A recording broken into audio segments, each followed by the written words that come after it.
X plus 3/7 is equal to 2x + 1/9 find X. ഈ question എങ്ങനെയാണ് ചെയ്യുക? പി എസ് സിക്ക് ചോദിക്കുന്ന ഒരു ക്വസ്റ്റ്യനാണ്, എസ്പെഷ്യലി ഡിഗ്രി ലെവലിൽ ചോദിക്കാറുണ്ട്. അപ്പോൾ നോക്കാം. X plus 3/7 is equal to 2x + 1/9. ഇത് ക്രോസ് മൾട്ടിപ്ലൈ ചെയ്തിട്ട് ഈ പ്രോബ്ലം സോൾവ് ചെയ്യാം. 9 × x + 3 is equal to 2 × 2x + 1. 9 × 9 ഓരോന്നും കൊണ്ട് മൾട്ടിപ്ലൈ ചെയ്യാം.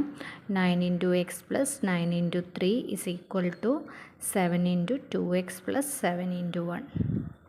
9 × x 9x + 27 is equal to 14x + 7. 9x എക്സുകളൊക്കെ ഒരു ഭാഗത്തേക്ക് കൊണ്ടുപോകാം. 27 - 7 is equal to 14x - 9x. 20 is equal to 5x. നമുക്കൊന്ന് തിരിച്ച് എഴുതാം. 5x is equal to 20, x is equal to 20/5 is equal to 4. Thank U.